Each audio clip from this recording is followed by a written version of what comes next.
Вот еще одну щуку поймал. Но она маловато.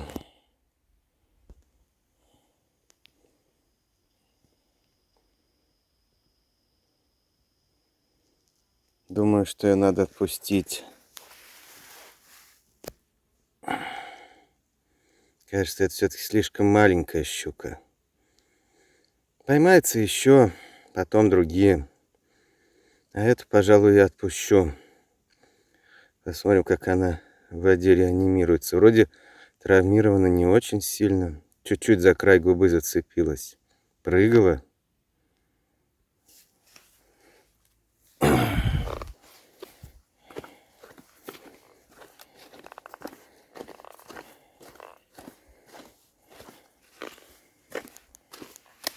Ну, иди в воду. Что-то не особо она хочет в воду. Ну, сейчас придет вся.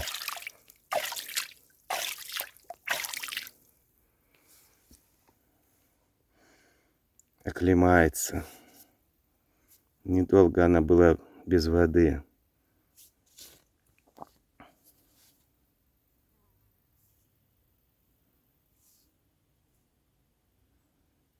Подождем.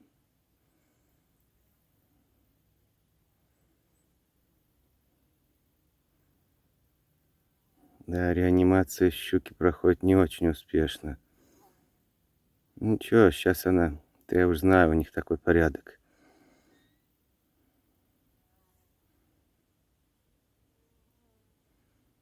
Сейчас оклемается. Она без воды-то была минуты 3, пока я доплыл оттуда. А в вершу ничего не поймалось.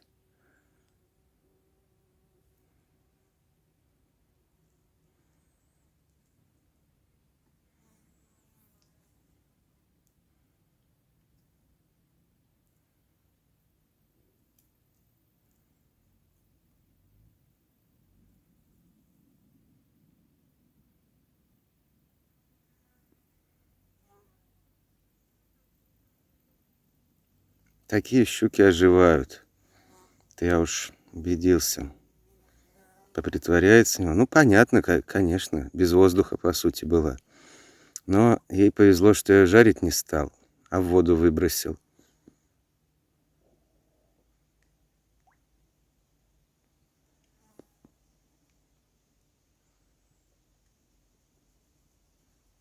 Ну, она еще оклемается, это точно.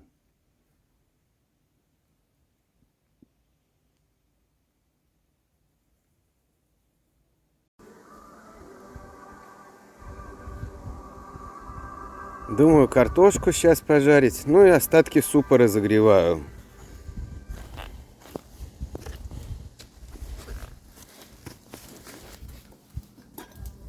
О, какой суп. Сейчас поем супца, картошки пожарю.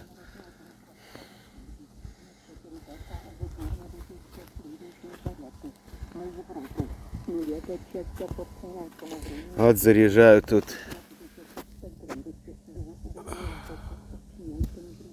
аккумуляторы. Там вот павербанк. А радио сейчас от маленьких аккумуляторов работает.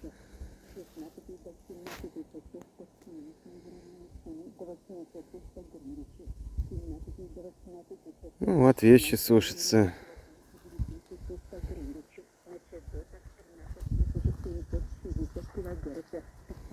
Ветерок что-то сегодня. Поймал сегодня щуку.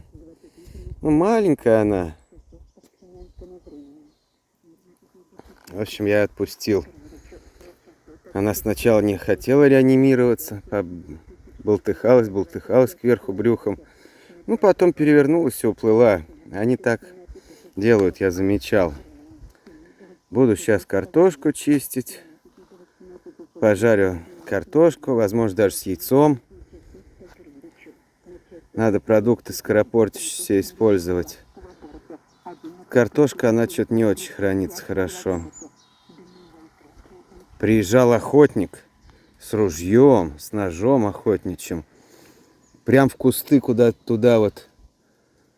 Приблизительно вот тут. Высадился. Побежал в лес, а там слышу голоса какие-то. Вот, деду приспичило, деду... Это охотник и есть дед. Ему приспичило, он высадился, у меня тут в туалет ходил. Вот так. Чудеса. Потом вернулся на лодку. Выплыли они на вот этот тот плес. И стали там стрелять. Не знаю уж, кого убили, не убили. Не видел. И уехали. Так что вот охотник на мой островок как в туалет сходил. Да еще и пострелял тут. Вот так вот люди бывают такие. La RFI, il est 11h à Paris, 9h temps universel. L'heure de retrouver Mickaël Ponche pour le journal. Bonjour Mickaël. Bonjour Chantal, bonjour à tous. C'est le Kenya contesté dans les rues et au sein même de la commission électorale. On y revient dans un instant. On va revenir aussi sur la première année des talibans au pouvoir en Afghanistan.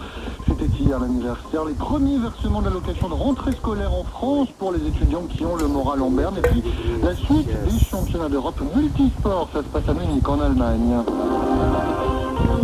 L'avenir avec un point d'interrogation donc au Kenya. Quelle tournure vont prendre les événements après l'annonce hier de la victoire de William Ruto à la présidentielle avec une très courte avance? Le vice-président sortant comptabilise qu'il y a 230 000 voix de plus seulement. Les membres de la commission électorale qui ont décidé de rejeter le résultat qui doit annoncer d'ailleurs aux partisans de Raila Odinga ont laissé d'ailleurs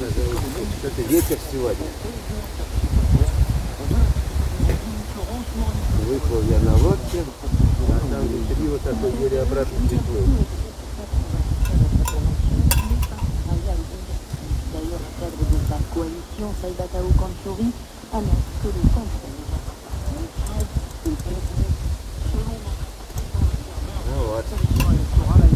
Ce sont les élections les plus mal gérées de l'histoire de notre pays. Une heure plus tard, le même fait irruption à la tribune pour empêcher le président de la commission électorale de s'exprimer. S'ensuit de violentes réchauffourées. Les résultats ne sont pas annoncés. Au même moment, 4 des chefs commissaires, dont la vice-présidente Juliana Ferreira, rejettent les résultats. Nous sommes ici à cause de l'opacité du processus. Nous ne pouvons pas assumer la responsabilité des résultats qui vont être annoncés. Voici le président de la commission finit par revenir avant de déclarer William Ruto vainqueur et de précieux Certains de nos employés ont été espionnés, d'autres arrêtés arbitrairement et nous ne savons pas où ils sont. Certains travaillaient d'ailleurs au Centre national de compilation, mais nous avons un devoir constitutionnel à accomplir. William Ruto est élu président de la République du Kenya.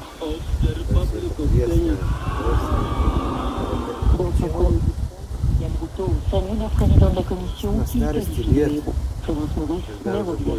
Et Raila Odinga jusqu'à lundi prochain à compter donc de l'annonce de ses résultats pour déposer un éventuel recours. Il a pris la direction de l'Afrique avec une cargaison de 23 000 tonnes, le premier navire humanitaire affrété par l'ONU chargé de transporter des céréales ukrainiennes a quitté ce mardi matin le sud de l'Ukraine. Auparavant, il ne s'agissait que de navires commerciaux. Un an qu'ils sont revenus au pouvoir en Afghanistan, un an qu'une chape de plomb s'est à nouveau abattue sur le pays. Le 15 août, marqué hier le premier anniversaire de l'Émirat islamique d'Afghanistan, rétabli par les talibans, une journée sans célébration officielle, mais dans les rues, des centaines de talibans et leurs sympathisants ont exprimé leur joie dans la retenue. À Kaboul, Sonia Ghezali et Cléa Broderst. Les dizaines de combattants et de sympathisants talibans se sont rassemblés sur la colline de la religieux sur leur téléphone portable et brandissent le drapeau blanc de l'Émirat islamique d'Afghanistan. Ali Minhaj est fonctionnaire. Nous avions cet espoir depuis longtemps. Il y a un an, c'est ce jour-là que nous avons pris Kaboul et nous avons réalisé notre souhait. Grâce à la volonté d'Allah, l'Afghanistan est en joie maintenant. Le peuple est très heureux.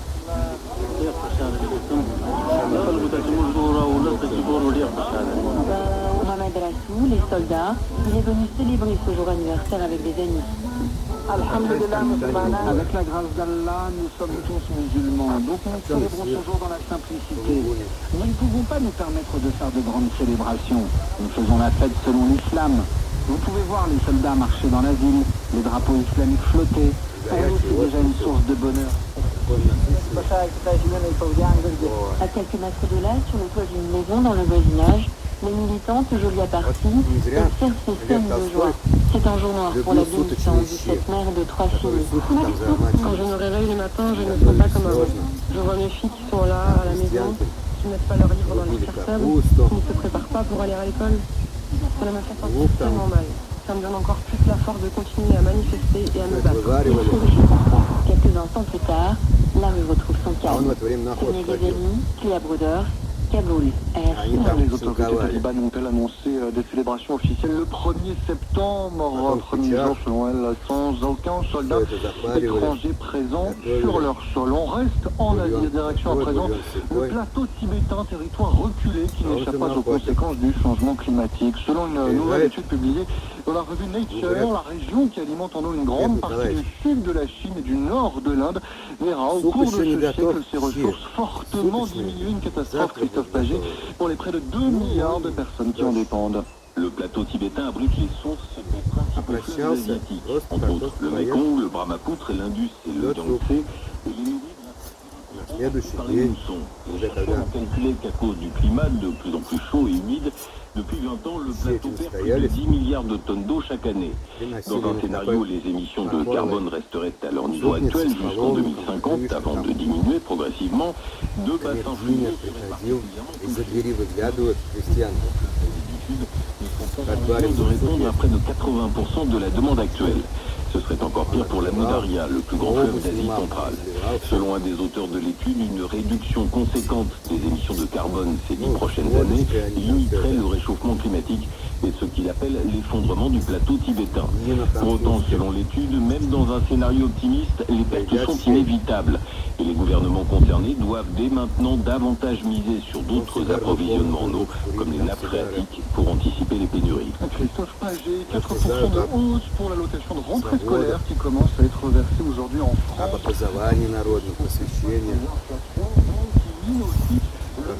Des étudiants, pourquoi tant d'anxiété chez eux? Certains se sont confiés à Perontica.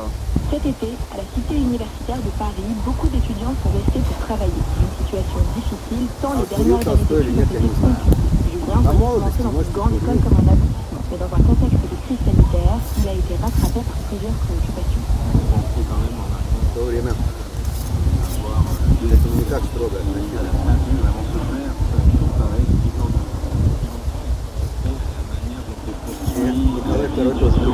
Universitaire en France, il y a la précarité étudiante, parce que le Covid n'a fait que montrer... Un constat que partage Raquel. Cette étudiante a vu sa dépression empirer avec le confinement. En ce moment, c'est surtout l'effet péninsulaire qu'elle appréhende. Je pense que ça va être compliqué, c'est impossible. En plus, j'avais attrapé le Covid à ce moment-là, donc tout ensemble, ça a été affreux. L'enquête révèle que ce sont les amis et camarades qui sont les premiers confidents de ces jeunes anxieux. Sacha, 24 ans, le confirme. Sur l'habitat collectif, ça a plus tendance à renforcer la culpabilité. Un phénomène intéressant pour cet étudiant en sociologie. L'an passé, il a rendu Такой суп не портится. Наварил бы я сейчас либо эфир, либо там что-нибудь, какой другой суп. На жаре на такой бы испортился. А вы что, débuté hier où la lanceuse portugaise Oriel Donza a décroché l'argent championne d'Afrique parce que désormais vice-championne d'Europe, Cédric de Oliveira. Lorsqu'elle quitte la piste, drapeau du Portugal autour de la taille, Oriol Dongmo est encore sur le coup de la compétition. Avec un G à 19 mètres 80. Очень pour la deuxième place du concours du lancer du poids полезно. et de battre le record national de son pays d'adoption. C'est vrai que cette deuxième place est un peu douloureuse pour moi, mais il faut tenir compte de la lésion que j'ai eue vendredi aux entraînements. Vendredi, je ne savais même pas que je pouvais lancer. On peut dire que je suis satisfaite. Ресторан. Quatrième aux Jeux de Tokyo l'an dernier et cinquième des mondiaux, Dongmo se contentera donc de ce podium européen. Elle qui a décidé de quitter le Cameroun il y a 2 ans pour défendre les couleurs du Portugal. Parce que des moyens financiers, ça n'allait pas et il fallait bien vivre, il fallait bien survivre. Et question encadrement, en Afrique, c'est pas trop ça. Mais à Ngaoundéré, au nord du Cameroun, Dongmo est désormais récompensée sur les 2 continents. À tout juste 32 ans, elle savoure. Premièrement, j'ai été championne d'Afrique. Aujourd'hui, j'ai eu une deuxième place européenne, ce qui est pas mal comme carrière. Il manque encore quelque chose à Dongmo. La Portugaise rêve maintenant d'obtenir une médaille aux mondiaux de Budapest l'an prochain et pourquoi pas aux Jeux de Paris en 2024. Cédric de Oliveira, Munich, RFI. Et c'est la fin de cette édition, il est 11h10 ici à Paris. Vous écoutez RFI.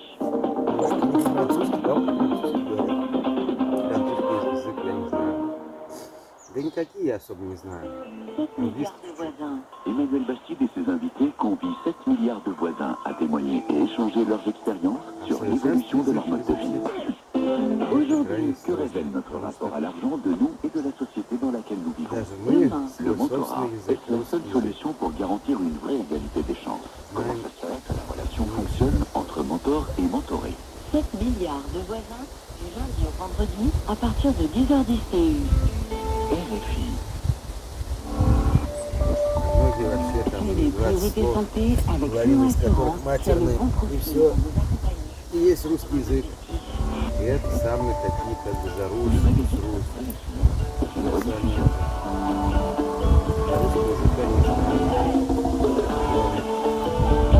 Priorité santé. Пенсии равенства. Caroline Paris. Bonjour à toutes et à tous. Nous nous retrouvons pour une nouvelle émission spéciale jeunes auditeurs consacrée aujourd'hui aux addictions. Nous vous donnons la parole pour essayer de comprendre comment se passe la rencontre, la découverte d'un produit, une habitude qui peut devenir non seulement envahissante mais aussi impérative, impossible de s'en passer sans souffrance. Alcool, drogue, écran, jeu, comment cette substance ou ce simple passe-temps est-il venu occuper de plus en plus Когда de человек place за свои où la поступки dépendance s'est installée? стыдится, Quelles peuvent être les conséquences pour la santé physique, la santé mentale, les projets, вот les тогда études, хорошо. les relations familiales et même la sécurité lorsque l'on se retrouve confronté à la violence, à une forme de perte de contrôle. Évaluer les А conséquences что вы pour le нас jeune делаете? dépendant, Делают? mais aussi pour son entourage, Еще как qui dans делают. certains cas subit dans d'autres difficultés, sans forcément savoir comment. Не надо никогда нарываться. Ce n'est pas simple lorsque l'environnement est répressif, les sollicitations, Государство. les conduites problématiques sur le plan de la santé sont abordées А нас за uniquement что? sur le plan de la morale ou de la sécurité. D'où l'importance d'informer, de sensibiliser et de comprendre le moment venu qu'il faut demander de l'aide, trouver la bonne personne, le professionnel à qui parler pour accéder à une prise en charge adaptée. Jeunes et addictions, conseils pour arrêter ou pour aider un proche. Témoignage avec nous aujourd'hui. Docteur Idriss Saba, bonjour. Она же Vous êtes вверх psychiatre et addictologue au CHU de Salles, coordonnateur technique du CEPIAD, le centre de prise en charge intégrée des addictions de Dakar. Vous êtes également le président de l'association sénégalaise pour la réduction des risques auprès des groupes vulnérables. Émission Jeunes auditeurs qui nous donne l'occasion de vous retrouver. Adja Idriss Saba, bonjour. Bonjour. Adja, étudiante, membre de l'ONG Equipop et du réseau des jeunes féministes de l'Afrique de l'Ouest francophone.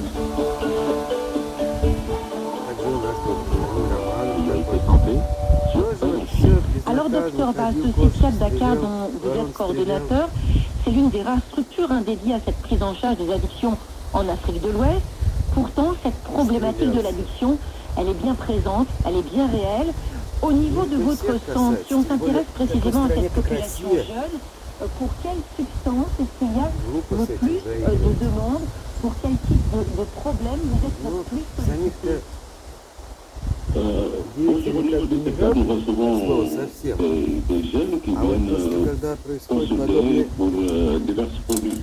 события. consommation de ce produit. Et le produit qui Сама vient le страна plus souvent, катится, не знаю c'est куда. le cannabis, parce que Вот c'est le это вот produit qui est жалко. le plus disponible et qui est le plus accessible Это par обидно. rapport à cette population. Mais de plus en plus, nous voyons des jeunes venir avec des problématiques liées à l'alcool, liées au tabac, Промоем. liées aussi à toute substance. Est-ce que les jeunes savent que les addictions, ça se soigne? Il y a très peu d'informations, parce que comme je l'ai dit, il y a très peu de circuits, très peu de spécialistes dans nos pays. Et l'accès à l'information quand même pose problème, d'où cette nécessité de continuer à sensibiliser pour informer les populations, pour les dire qu'il y a des structures qui sont spécialisées, qui Понятно. Ну что делать? il y a d'autres structures aussi qui se mettent en place dans au niveau de la région aussi, il y a des structures. Donc il y a des spécialistes aussi qui travaillent et qui sont spécialisés dans la prise en charge des problèmes liés aux addictions. Alors, jeunes auditeurs, aujourd'hui, docteur Ba, est-ce que vous avez le sentiment, en tant que professionnel de la santé, qu'il y a une vulnérabilité particulière à ce moment de la vie, quand on sort de l'adolescence, et que justement, on essaye de nouvelles choses et ça peut aller vers la dépendance?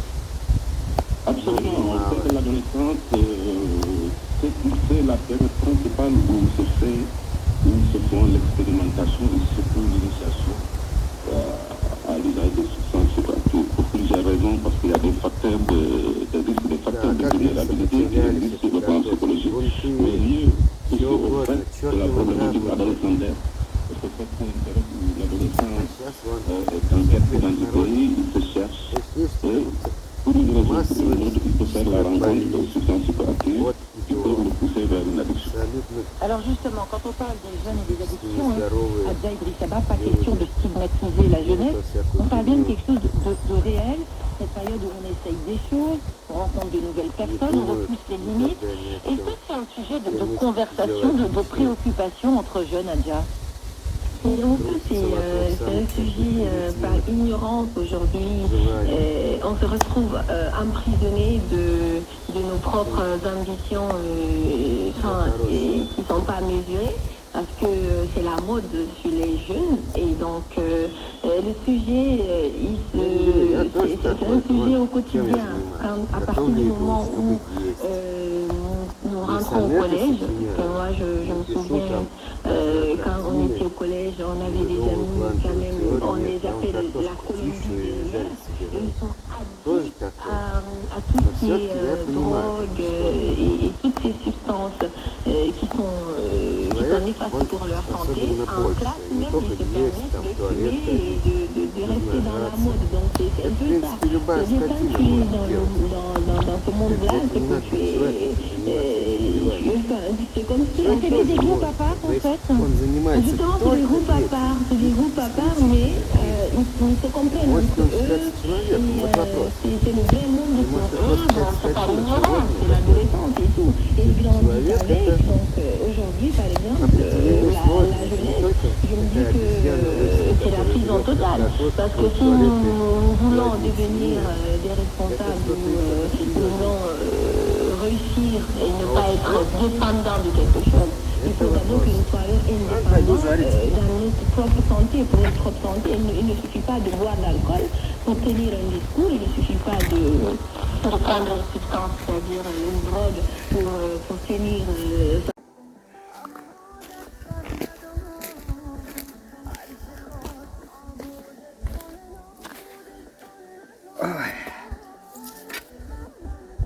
Хотя бы музыкальный радио нашел.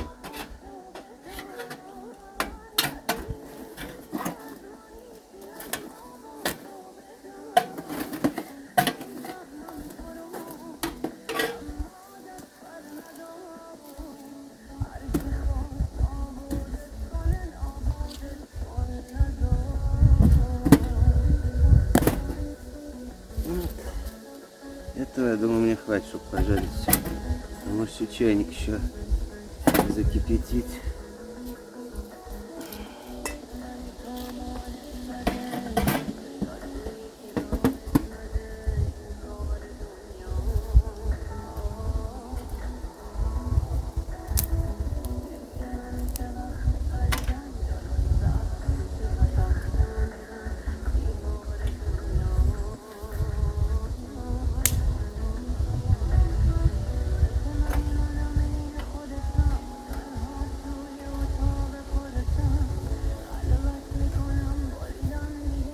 Вот масло опять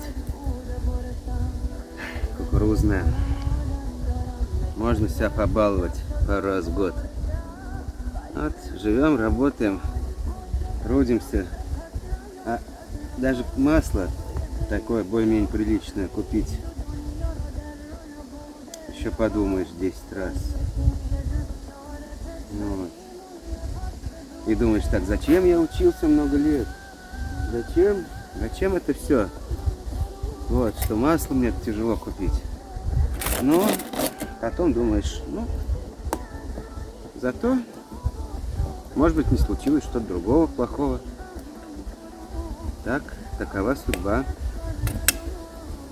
Богатые тоже плачут по-своему там.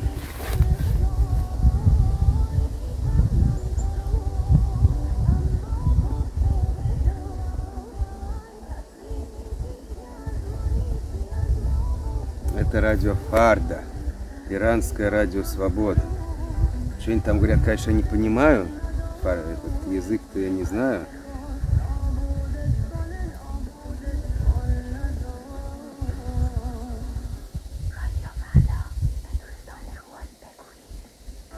Но музыка там хорошая.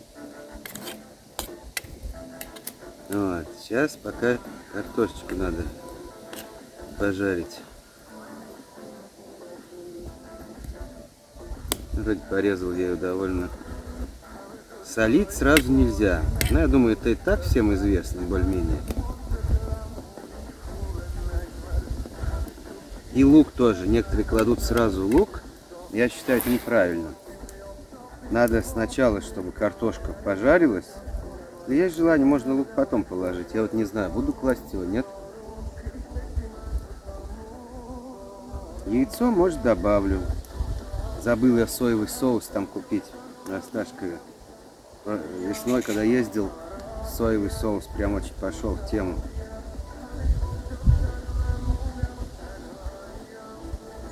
Но в этот раз я в Пятерке закупал продукты. Такая Пятерка убогая. Странный магазин, считается как для бедных вроде как. Но ассортимент там, да, такой отстойный достаточно. Но цену там как для богатых.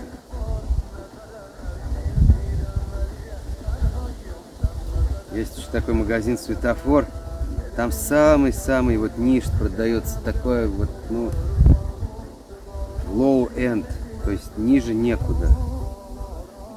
Вот если этот светофор взять и с перекрестком каким-нибудь или азбукой вкус крестить, получится пятерочка. То есть цены большие, а качество плохое. Пропади они пропадом, все эти коммерсанты. Обманывают людей, пользуются тем, что одни сети, монополизм, нету маленьких магазинчиков.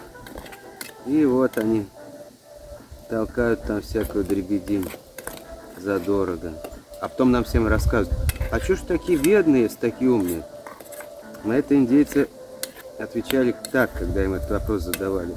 Говорят, мы бедные, потому что мы честные. А вот эти все коммерсанты, как это сейчас модно говорить, просто проходимцы, мошенники. И все тут обманщики.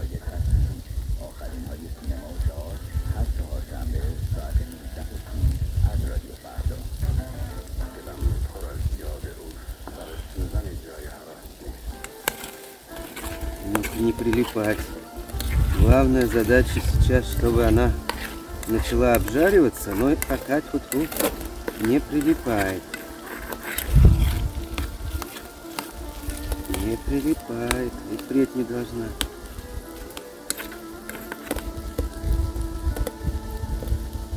Потому что начнет прилипать, все.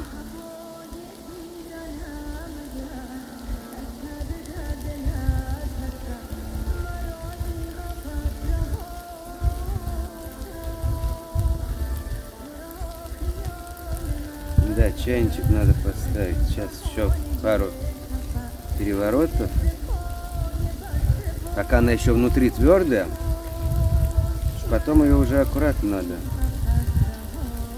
Кстати, у меня сейчас сливочное масло есть. Ну ладно, пусть остается пока, но не хочу открывать.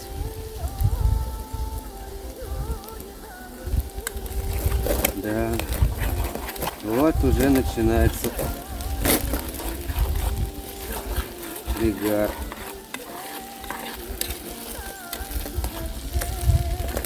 Ну что тут делать? Уменьшить жар только разве что.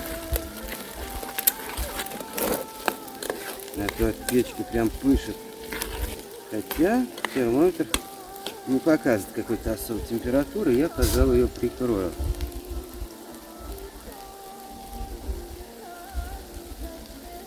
Да. Вот так вот. Пусть жарится.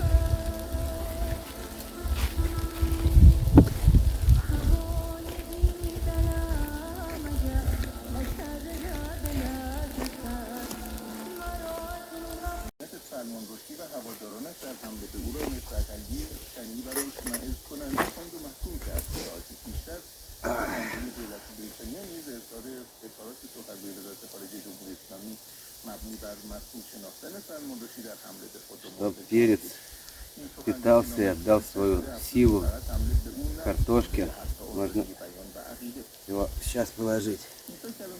Она начинает подгорать, пришлось печь немного ослабить.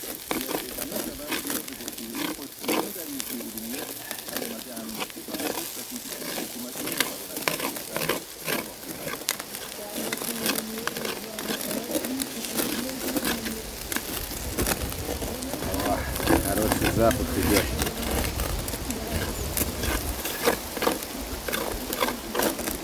Масло стоит подлить, но много тоже не хочется. Масло.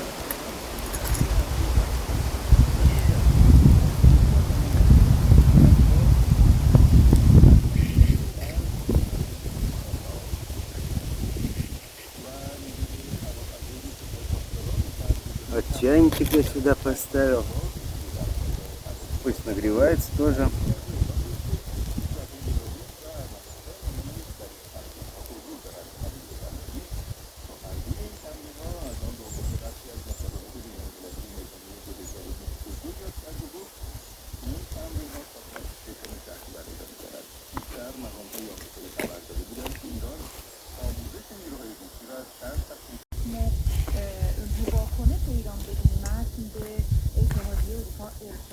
Ну вот, картошечка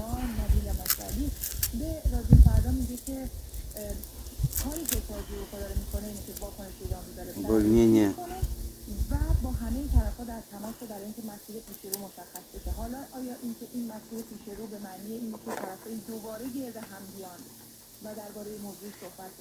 пожарилась.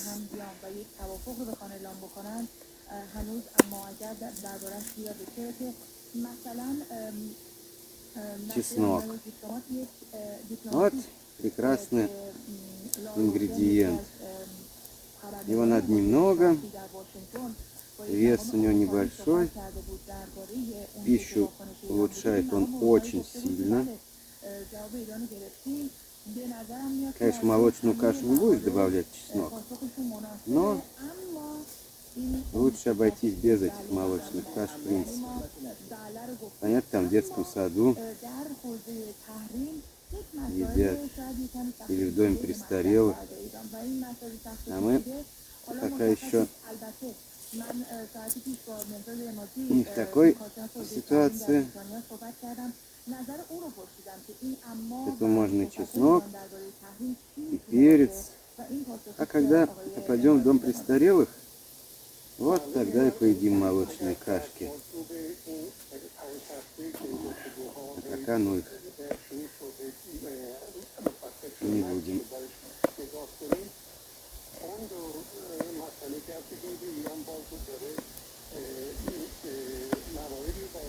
Одним чесноком картошку с яйцом.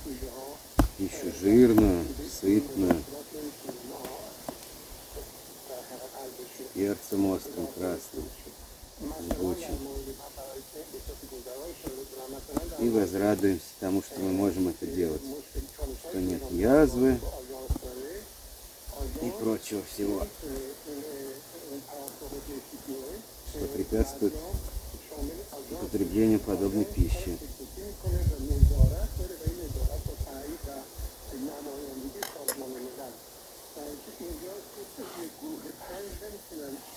Вьетнамцы, когда курицу они готовят, 1,5 сантиметра чеснока на всю сковороду запускают.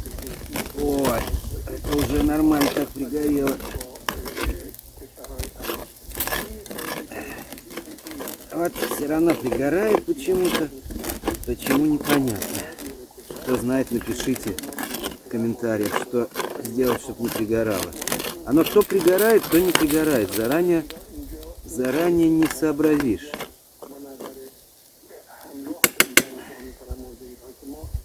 Так. Нет, что ж. 2 яичка, я думаю, нормально будет сюда вбить.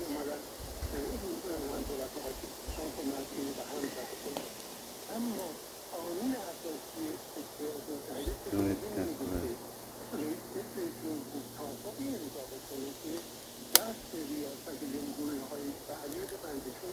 Оп. Так можно идти упасть. Ох, чесноком понесло. Хорошо. Вот.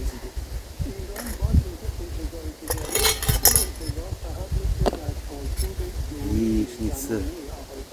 Желток я трогать стараюсь не трогать. Ну да, у него цвет, конечно, не такой приятный, как у каких-нибудь там дорогих яиц, но нам же его есть, не рассматривать. Сейчас принесу соль.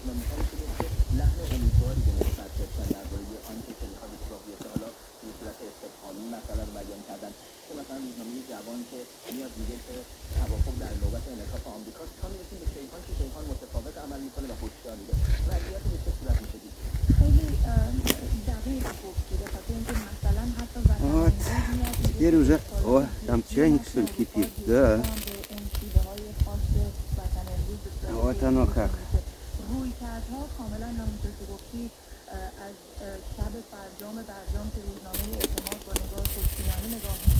Ну, сейчас заварю чай. Сейчас. Ну, как печь раскочегарилась. И чайник кипит.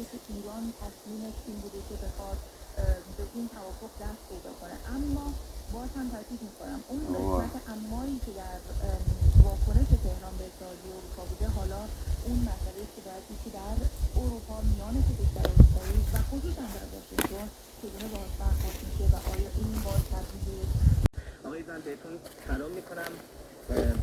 یک سال پس از تصرف افغانستان از طرف طالبان اول بریم به داخل خود пищу употреблять.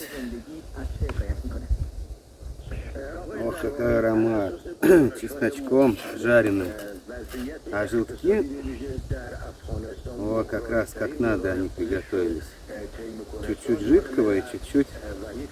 О, вкуснота. Сейчас попробуем, достаточно ли там соли, всего. В принципе, до углей не пригорело. Нормально, просто как корочка картофельная.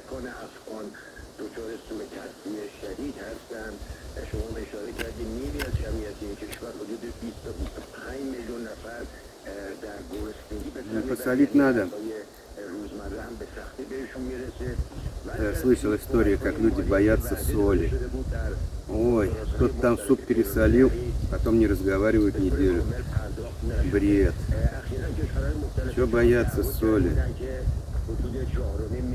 Конечно, меру надо знать везде, но так, чтобы есть без соли. Ну и что, на что надеяться-то? Что проживешь 150 лет? Нет. Точно так же проживешь лет 70. Ну и женщина может 80. И все.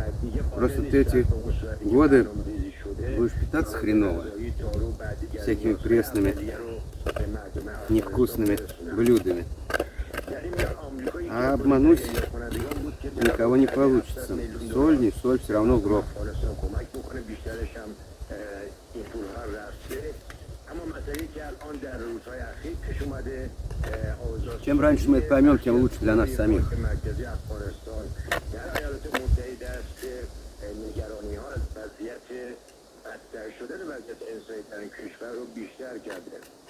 آقای رفیقی بگید یک نگاهی هم بکنید Пригорело. شرایط امنیتی توی خود کشور که Не критично так, но неприятно. Почему? Может, картошка как-то в этом виновата, я не знаю. У меня еще есть плавленый сыр, сливочное масло, но это пока я ничего не открываю. در داخل افغانستان Пусть лежит. بدتر شده، بهتر نشده بعد از روی کار آمدن طالبان. Даже майонезом вот. در چند ماهه اول Да, вроде как он طالبان تونست کنترل نسبی به دست بیاره. сюда просится майонез, اخیر ما شاهد но желтки выполняют ту же самую функцию. داعش در افغانستان Смягчают. به ویژه در کابل بودیم که برخی از حملات مرگبار بودن. از طرف دیگه کشورهای همسایه هم نگران هستند. مثلا И остроты нормально. Вот сейчас вот и соли, всего. طالبان پاکستان دوباره در مناطق کوهستانی هممرز با افغانستان دیده شدند. Картошка нормально. و مسئله دیگه هم که در Прожарилась. И яйца эти красные, цена тоже. که صدها نفر از فرماندهان سابق ارتش افغانستان در زمانی که طالبان رو فتح کرد به کشورهای همسایه رفته بودند که یک Я яйца выбираю только по одному критерию. Дата сортировки. Чем она ближе к текущей дате, بتونن و بخوان از این тем فرماندهان лучше. نظامی که از طرف نیروهای ناتو و نیروهای آمریکایی آموزش دیدن یک سری اطلاعات حساس نظامی رو دارن، بخوان از این کشورها استفاده بکنن. این نمایندگان گفتن که دولت جو بایدن در اولویت بخشی به شرایط تخلیه Яйца, которые старше одной недели, я избегаю покупать. ناتو کوتاهی کرده شکست خورده در مقابل دولت بایدن میگه که موفقانه تونسته بیش از 120,000 آمریکایی Потому что яйца, когда долго лежат, они какие-то затхлые становятся. Неинтересные совсем.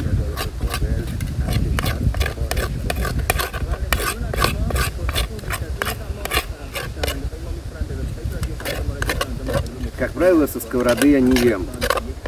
Перекладываю на тарелочку, но в данном случае на то и правило, чтобы его нарушать.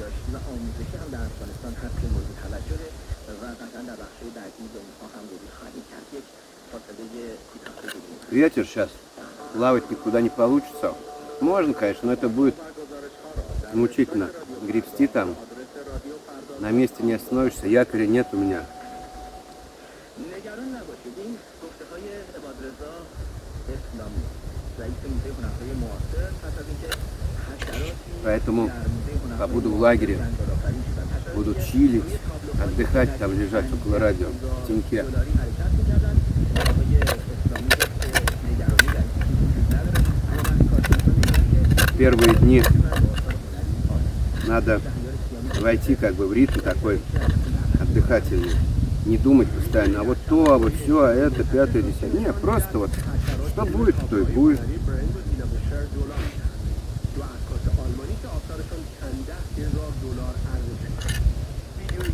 Поймаю рыбу, хорошо.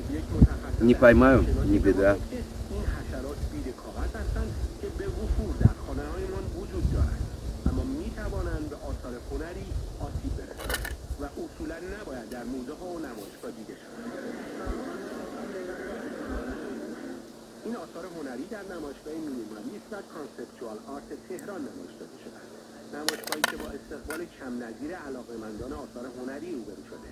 После еды надо полежать. کارشناسان هنری و مردم را نگران وضعیت نگهداری آثار هنری در گنجینه و موزه هنرهای معاصر کرد.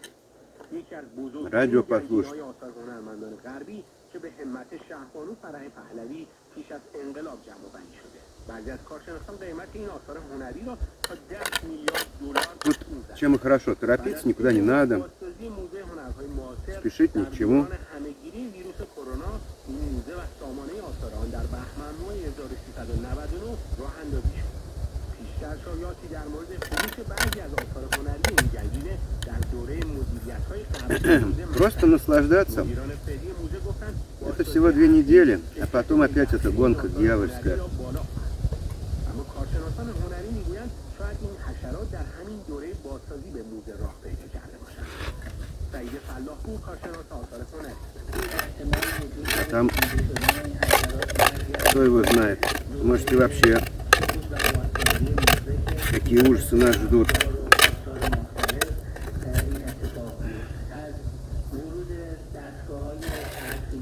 Будем вспоминать эти времена как исключительно счастливые.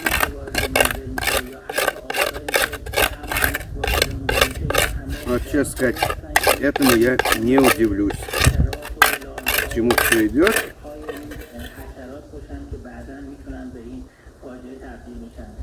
Как немцы, наверное, вспоминали, вот, до войны как было хорошо.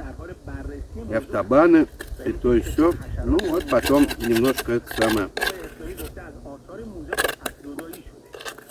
Не в ту степь пошли.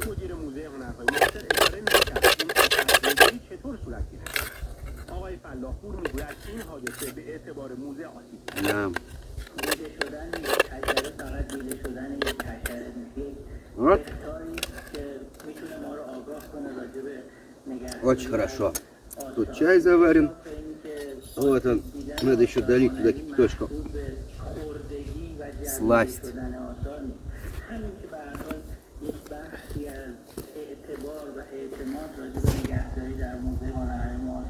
Только что на вторую стоянку приехало 2 туриста на байдарке, на двушке.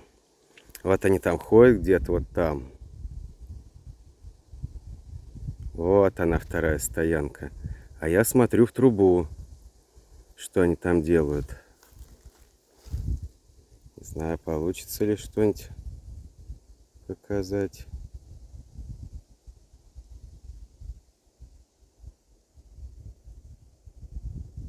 Нет, тут только показывает воду.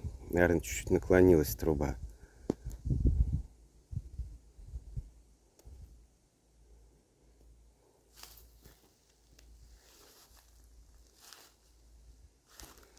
Так, солнечные батареи приходится все время перемещать.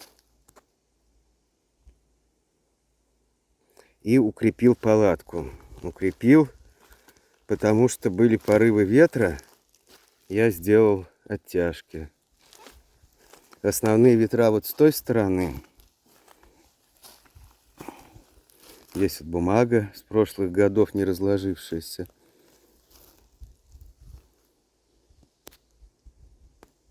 Вот. Труба очень полезна. Я понял, что это 2 парня. Они туристы, похоже. У них там вот эти вот сидушки сзади приделаны. Буду наблюдать скрытно за их жизнью на второй стоянке. А я что-то так наелся сегодня. И суп этот, и картошка, что прям ничего не хочется есть. Ну и жарко. Даже радио не хочется слушать. Надоело оно, это радио. Надо перерыв сделать. В тишине посидеть, ветер послушать. Еще группа туристов приплыла туда, на вторую стоянку. 2 молодых человека, 2 девушки. На 2 байдарках. 4 человека их там. В трубу очень хорошо все видно. Вот уж не знаю, получится ли. Вот они. Все собрались. Попробую пристегнуть это устройство к трубе. То, конечно, резкости тут особой нет при ручной съемке. Может быть, так лучше будет. Ну, в общем, вы представляете, там все видно, что делается.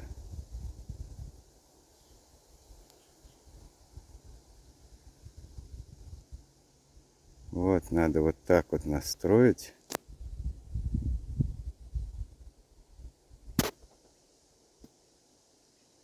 Но это с помощью приспособления уже.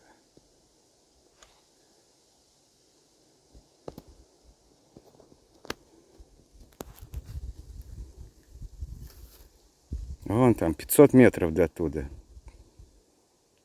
Так-то там мало чего можно увидеть.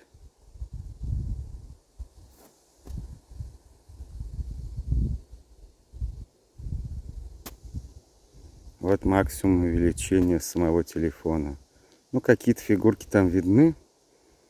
Байдарка, в принципе, видна. Но с трубой, конечно, дело другое. С трубой очень хорошо все видно, что там делается. Время уже вечернее. Быстро время тут летит. Хотя и тепло, и светло.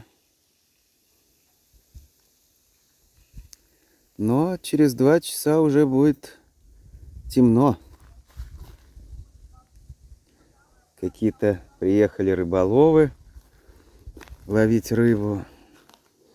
Молодые какие-то ребята. Ну что там можно увидеть? Где-то вот там рыболов. Ну и, соответственно, в трубу. Вот он там ловит.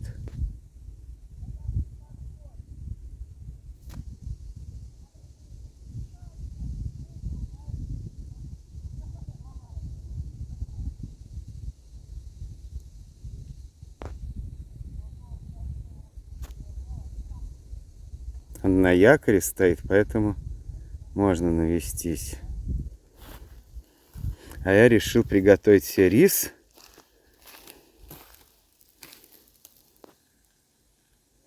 И капустку пожарить. Потому что капусты много, надо с ней что-то делать. Вот, а рис с морковью и луком. Ну и чайник тут стоит. Это ужин у меня будет такой.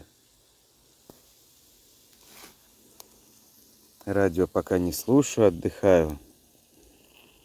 А туда так никто и не встал, на ту стоянку. 2 раза сегодня байдарочники приплывали. Никто не встал. Не приняла их 2-я стоянка. Им еще надо совершенствоваться, чтобы постичь силу этого места. Ну, может, и к лучшему. Я буду в тишине тут сидеть вечером. Заряжаю все свои устройства. Солнца здесь не очень много. Вот сейчас капуста доделается. Рис вон там под печкой стоит. Доходит, преет как бы. Вот на печке, на таких вот ветках походил, пособирал всяких гнилушек. Пожалуйста, приготовлен ужин. Еще и осталось. Ну и дрова есть для костра. Вечером, чтобы пожечь. Притащил. Но, конечно, на долгую перспективу тут не хватит. Где-то искать надо. Там большие валяются коряги.